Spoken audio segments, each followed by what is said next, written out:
New York সিটির Midtown ম্যানহাটনে বন্দুক হামলায় এনওয়াইপিডির এক কর্মকর্তা সহ 5 জন নিহত হয়েছেন। সন্দেহভাজন ব্যক্তি নিজের গুলিতে আত্মহত্যা করেছেন বলে জানিয়েছে পুলিশ। সোমবার সন্ধ্যায় ম্যানহাটনের 345 পার্ক অ্যাভিনিউ অবস্থিত 44 তলা ভবনে এ ঘটনা ঘটে। এখন পর্যন্ত এই হামলার কারণ জানা যায়নি, তবে হামলাকারী ব্যক্তির নাম Shane Devon Tamura. City mayor Eric Adams জানিয়েছেন, নিহত এনওয়াইপিডি কর্মকর্তা বাংলাদেশি অভিবাসী ছিলেন। তার নাম দিদারুল ইসলাম। We lost 4 souls to another senseless act of gun violence, including a member of the New York City Police Department, Officer Islam.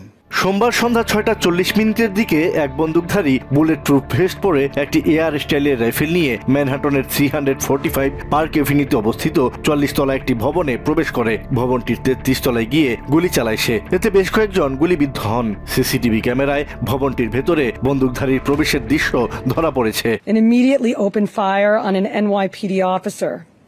He then shoots a woman who took cover behind a pillar and proceeds through the lobby spraying it with gunfire. বহুতল ভবনটিতে বিনিয়োগ সংস্থা Blackstone সহ বেশ কয়েকটি আর্থিক প্রতিষ্ঠান এবং national football লিগের সদর দপ্তর অবস্থিত। কোনো নির্দিষ্ট প্রতিষ্ঠানকে লক্ষ্য করে হামলা চালানো হয়েছে কিনা প্রাথমিকভাবে তা নিশ্চিত হওয়া যায়নি। গুলির শব্দে মুহূর্তেই সেখানে আতঙ্ক ছড়িয়ে পড়ে। ভবনের ভেতরে থাকা ব্যক্তিদের অনেকে দৌড়ে রাস্তায় চলে আসেন। খবর পেয়ে দ্রুতই ঘটনাস্থলে পৌঁছায় আইন শৃঙ্খলা বাহিনীর বিপুল সংখ্যক সদস্য। কয়েকজনকে আহত অবস্থায় উদ্ধার করে পুলিশ। পুলিশি নিরাপত্তায় ভবনে থাকা লোকদের বাইরে বের করে নিয়ে আসা হয়।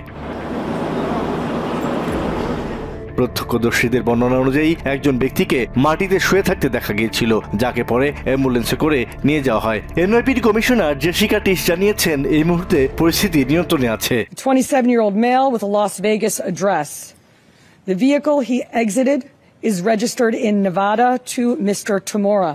New York city mayor Eric Adams জনসাধারণকে পার্ক এভিনিউ এবং লেক্সিংটন এভিনিউর মধ্যবর্তী ইস্ট 52nd স্ট্রিট এড়িয়ে চলার অনুরোধ জানিয়েছেন।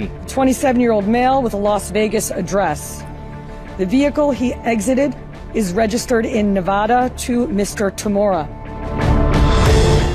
Asad real, TVN 24 news desk.